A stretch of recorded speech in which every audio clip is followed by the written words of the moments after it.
finally they put us on these LCT, told us we was heading out. They still didn't tell us where we were going.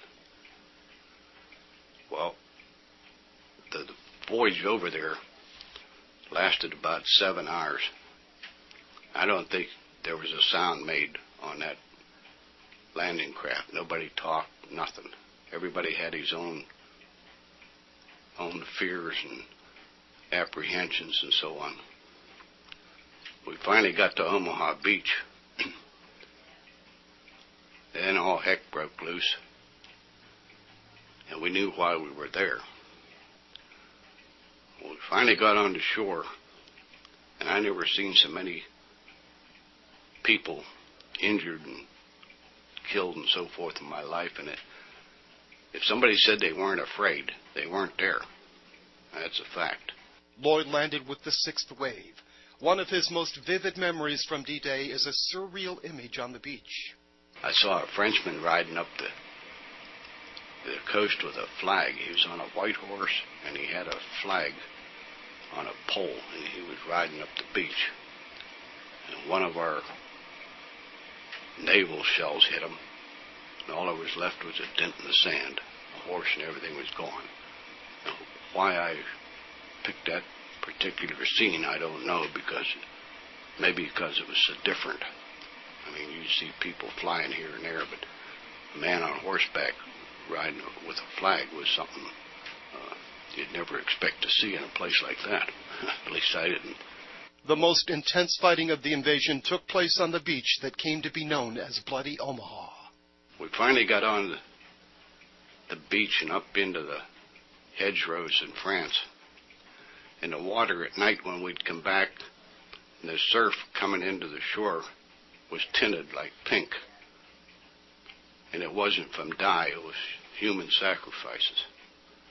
And the bodies were piled up on both sides of this dirt road like cordwood for maybe a mile back into the hedgerows of France. There was an unexpected obstacle in the fields of France that slowed the Allies' advance to a crawl. We had a lot of trouble trying to move our equipment because we couldn't get through the hedgerows.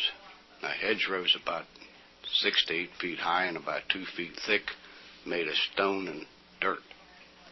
And through the years, they had grown and grass in there and trees and brush, and we couldn't get through. The French used to believe that kept the evil spirits out of their crops. Well, it kept our tanks from moving, too. Maybe we're evil spirits, I don't know. But the 3rd Armored Division battled their way through. Well, finally we got to St. Lo. We couldn't take that town. The Germans had pulled back from the beach and set up heavy fortifications.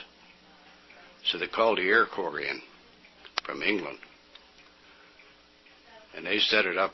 And one day they kept us about a quarter of a mile away up on a hill. And there was woods there and so forth. We had camouflage on the tanks and half-tracks. Here came the planes, wave after wave after wave of bombers and fighters. They say there was over 2,000 of them came out of England, and they bombed St. Lo. We'd see some of our planes coming down. They'd been shot. Anti-aircraft, the sky was black with flak. Well, finally, after the raid was over, and our clothes used to vibrate like you're standing in the wind from the concussion of those bombs. I couldn't imagine going through something like that if I'd have been a German. Well, after the raid was over, we was told to take St. Lo. It was like driving over a sand dunes from all the craters the bombs had left. And the Germans were staggering around like they'd been on dope or intoxicated from the concussion of those bombs, so they didn't put up much resistance. We got into St. Lo, and just as we was entering town, a woman was standing there with a dead baby over her one arm and giving us a victory sign. And to me, I was shook up bad, and I saw that, and I was shook up worse.